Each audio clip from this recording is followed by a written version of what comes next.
بات تو ساری تڑپ کی ہے، ورنہ وقت تو سارے ہی قبولیت کے ہوتے ہیں۔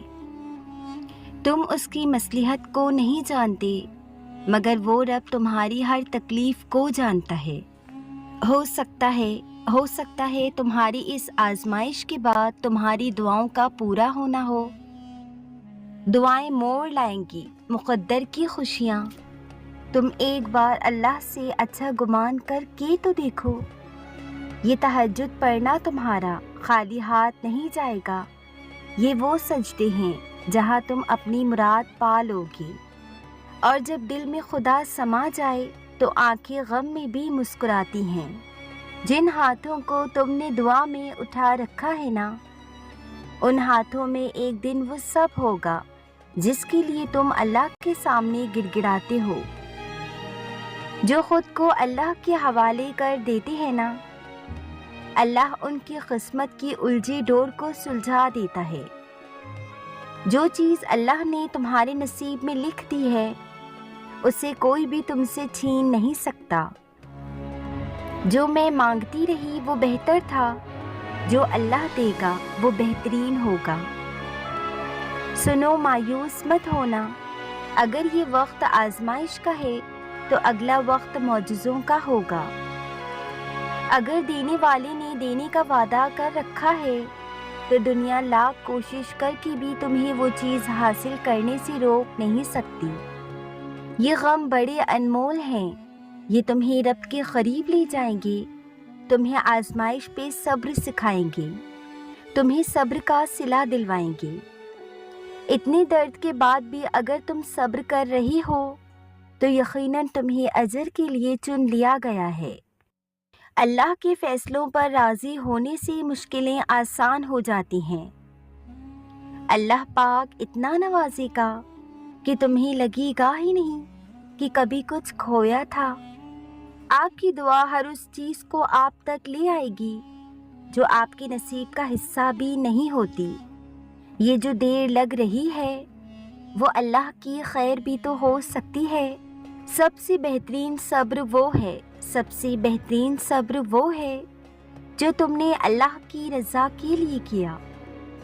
جب اللہ تم سے کہہ رہا ہے کہ مجھ سے مانگو میں دوں گا، تو کیا تمہیں یہ قبولیت کی دلیل نہیں لگتی؟ اللہ دیکھ رہا ہے کہ آپ کتنی اذیت میں ہیں اور کتنی مشکل سے صبر کو قائم رکھا ہوا ہے۔ دیکھنا بہت جلد وہ آپ کو سکون سے نوازے گا اور آپ کے صبر کا پھل ضرور عطا کرے گا۔ اللہ سے اپنا رشتہ اتنا مضبوط کرو کہ تمہیں کسی کے سہارے کی طلب ختم ہو جائے۔ اپنے لیے بہتری کی دعا مانگو اور باقی سب فیصلے اللہ پر چھوڑ دو۔ اللہ تم سے محبت کرتا ہے، وہ کبھی تمہارا برا نہیں چاہے گا۔ ایک امید ہے کہ دعا سن لی جائے گی، ایک آس ہے کہ اب کن کہہ دیا جائے گا۔ ہر رشتہ کبھی نہ کبھی مان توڑ دیتا ہے اور ہر تعلق کبھی نہ کبھی برہم کھو دیتا ہے۔ صرف اللہ کی ذات ہے جس کا آسرا ہمیشہ قائم رہتا ہے۔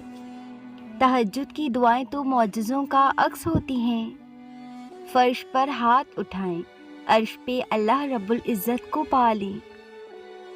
مایوس نہیں ہوتے اللہ کی رحمت سے، وہ رات کو دن میں بدلنے والا رب تمہارے آنسوؤں کو مسکراہٹ میں بدل دے گا انشاءاللہ۔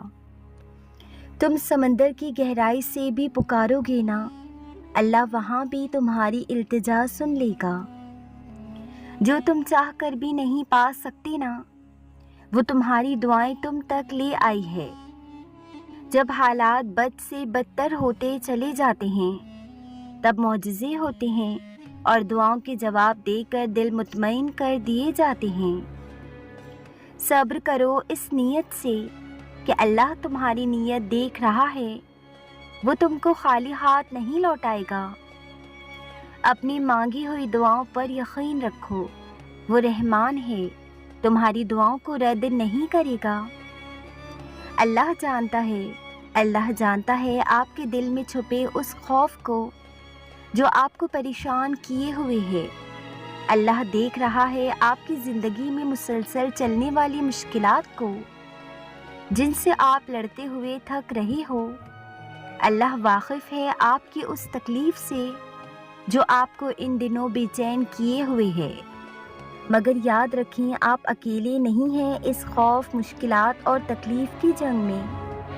اللہ ہر جگہ آپ کے ساتھ ہے، وہ سب سن اور دیکھ رہا ہے۔ اِنَّ نَصْرَ اللَّہِ قریب، بے شک اللہ کی مدد قریب ہے۔ جو اللہ نے تمہارے لیے لکھا ہے وہ ہر حال میں تمہیں مل کر ہی رہے گا، پھر بھلے وہ راستے میں کھو ہی کیوں نہ جائے، مگر منزل پر پہنچ کر وہی تمہارا مقدر ہوگا۔ پہلے دعا، پھر صبر، مزید دعا، مزید صبر، مسلسل دعا، مسلسل صبر۔ وہ دیکھ بھی رہا ہے، سن بھی رہا ہے، اور وہ ہر پل ساتھ ہے، یقین کیجیے۔ جب آپ مشکل میں ہوتے ہیں تو اکثر سوچتے ہیں کہ اللہ کہاں ہے، تو ایک بات یاد رکھیں، امتحان کے دوران استاد ہمیشہ خاموش رہتا ہے۔ اللہ سے مانگنے کے بعد مشکل یا ناممکن کا گمان نہیں رکھتے، صرف یقین سے تعلق مضبوط کرتے ہیں۔ وہ انسان کبھی زندگی میں ہار ہی نہیں سکتا جس کی امید اللہ سے ہو۔ یہ جو اتنے سالوں سے ایک دعا پر اٹکے ہوئے ہو، ابھی تک دعا کے پورا ہونے پر منتظر ہو، یہ جو صبر کیے بیٹھے ہو، تمہارا رب تمہاری زندگی بدلنے والا ہے، تمہیں وہ دینے والا ہے جس کی چاہت نے تمہیں رب سے جوڑ دیا۔ نصیب میں کچھ خوشیاں ایسی لکھی ہوتی ہیں جو صرف دعا کرنے سے ہی ملتی ہیں، تو غموں، لوگوں کی تلخ رویوں سے مت گھبراؤ، بس دعا کرو اور پھر سب ٹھیک ہوتا جائے گا انشاءاللہ۔ ہو سکتا ہے اللہ نے تمہیں ہر طرف سے اکیلا کر کے تمہیں اپنی طرف آنے کا موقع دیا ہو۔ یقیناً اللہ مخلص دلوں کو نوازتا ہے، وقت لگتا ہے مگر عطا کمال کرتا ہے۔ اگر اللہ آپ سے انتظار کروا رہا ہے تو اس سے زیادہ حاصل کرنے کے لیے تیار ہو جائیں جتنا آپ نے مانگا تھا۔ کبھی کبھار اللہ آپ کا دل توڑ دیتا ہے، سزا کے طور پر نہیں بلکہ آپ کی رہنمائی کے لیے، کیونکہ بعض اوقات ہم بری چیزوں سے محبت کرنے لگتے ہیں اور وہ چیزیں ہمیں آگے مسلسل تکلیف دینے والی ہوتی ہیں۔ اصل میں یہ وہ چیزیں یا وہ انسان ہوتے ہیں جن پہ ہم اللہ سے زیادہ بھروسہ کرنے لگتے ہیں، اور ہمیں بھی خبر نہیں ہوتی وہ ہمیں بے سکون کر دے گی، وہ ہم سے ہمارا سکون چھین لے گی، اور ہم جس بھی انسان یا چیز پر اللہ سے زیادہ بھروسہ کریں گے، کسی بھی چیز یا پھر انسان سے محبت ضرورت کے لیے نہیں کی جاتی، اسی لیے اللہ ہمارے دلوں کو توڑ دیتا ہے انہی لوگوں اور چیزوں کے ہاتھوں سے جن کے بارے میں ہم سوچتے ہیں کہ اگر وہ نہ ملے تو ہم مر جائیں گے۔ آپ کا دل شروع سے ہی اللہ کے لیے بنایا گیا ہے، اور جب آپ اللہ کی جگہ کسی اور کو دیتے ہیں تب آپ کی زندگی میں درد بڑھ جاتے ہیں۔ ہمیں یہ یاد دلانے کے لیے کہ اللہ کے علاوہ ہم کسی کے بغیر بھی زندہ رہ سکتے ہیں۔ ہم جن چیزوں اور جن انسانوں کو اپنا خدا بنا لیتے ہیں، اللہ ہمیں ہمارے انہی خداؤں سے چوٹ لگاتا ہے، جیسے قرآن کہتا ہے، سن لو اللہ کی یاد ہی میں دلوں کا چین ہے۔